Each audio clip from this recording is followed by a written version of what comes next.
This is video number 24 for bass players, and in this video we are going to learn how to play the D major arpeggio. Now you've been playing the D major scale, hopefully every day for a couple of days since you learned it. We are going to add to that and learn the D major arpeggio. Okay, now what an arpeggio is, I want you to think about if you've ever seen a piano player play. I'm sure you have at least seen one. Now some of you probably already play piano and you know all about this, you know how to build an arpeggio and all of that. You already know the arpeggio, great. I want you to think about when you see piano players play, they usually play more than one note at a time. Unless they're brand new beginners, they might just be doing one note at a time. But intermediate players, a lot of times in their left hand, they're playing more than one note at a time, sometimes two or three. And sometimes in the right hand, they're playing a couple of notes too. And then when they're really advanced, they're playing a bunch of notes in both hands.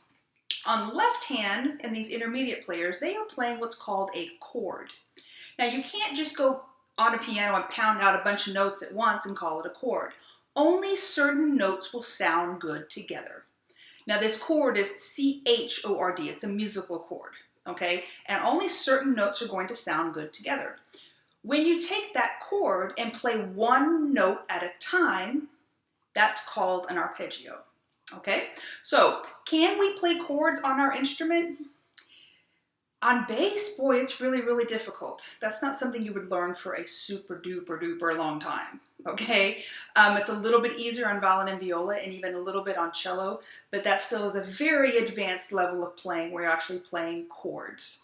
But we do have the capability of learning to play the arpeggio. So we are going to use, the scale is up here, we are going to use the scale to build the arpeggio. Now I want you to notice how many notes there are in this scale. I'm going to number them. 1, 2, 3, 4, 5, 6, 7, 8 notes. There are 8 notes in a 1-octave scale. That term octave might make more sense to you now if you've heard that before. 1 octave means 8 notes from one D to the next, or one G to the next G, or one A to the next A. Okay, remember in the scale video I talked about how you can play, there's a scale for each note on your instrument. There will be an arpeggio for each note on your instrument as well. Today, focusing only on D major. Now, to do the D major arpeggio, you take the scale and you take the first note of the scale, so open D, and then the third note of the scale, so F sharp, and then the 5th note of the scale, and now you're thinking, oh, okay, you just skip. The next one's going to be the 7th note. Doesn't work that way. Not for the D major arpeggio. 1, 3, 5, and then the last note of the scale. 1, 3, 5, 8. Now I want you to remember how to build an arpeggio, because after we learn the G major scale way later on, you're going to be learning the G major arpeggio. Okay? So again, we're going to do 2 of each note. So I want you to do 2 Ds, 2 F sharps, 2 As, and then 2 high Ds. So where you're going to shift, you're going to shift between here and here. You're going to shift to 3rd position here. Right there, in between the A and the high D.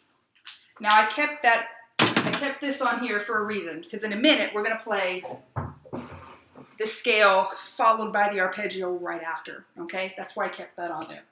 So D major arpeggio, do 2 of each, and just like with your scale, I want you to repeat the high D. Okay, play with me. D, then F sharp, then A, then high D. Look how I'm shifting from the A to the high D. A, slide the 1, add the 4. But in faster motion, A, slide, high. Okay, let's try it together. D, F sharp, A, high D, then high D. Shift down, A, F sharp, open D. And ready, and go. D, D, F sharp, A.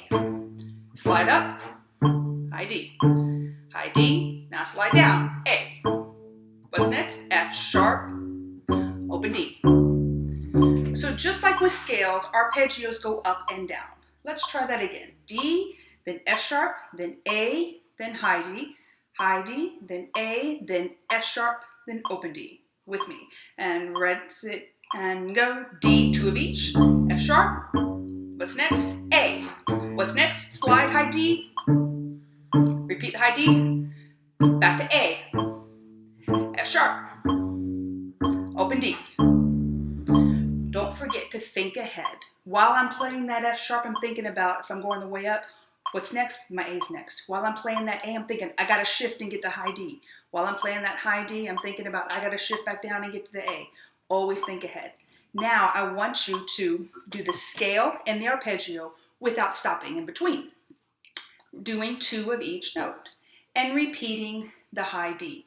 So you're going to do 2 Ds, 2 E's all the way up, repeat the high D, come back down for the scale, and then start the arpeggio without stopping.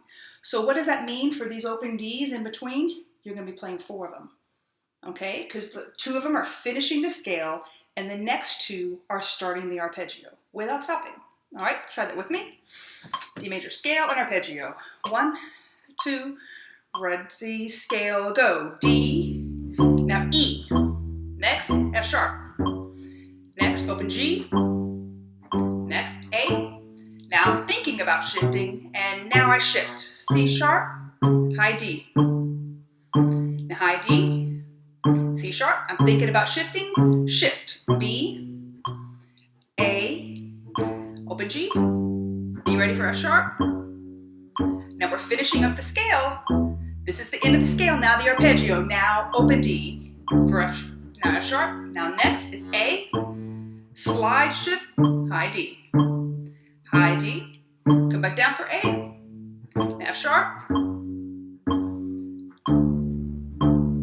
Okay? If you finished ahead of me, you might have just gone too fast. Or if you were good on the scale, but then not on the arpeggio, you might not have repeated the open D. Remember, we got to finish off the scale and then start the arpeggio. So if you got 1 note ahead of me, then you probably didn't repeat the open D. So again, there's 4 high Ds at the top of the scale and the top of the arpeggio, and there's 4 open Ds in between the scale and the arpeggio. So keep working on that, and that's something I'm going to want you to start your day off with every time you practice from now until probably until we learn the G major scale, okay? Scales and arpeggios are wonderful for you for many, many reasons. Remember, we're building strength, good habits, improving our tone, improving our timing, all sorts of things. Scales are a wonderful way to do that. So keep practicing that.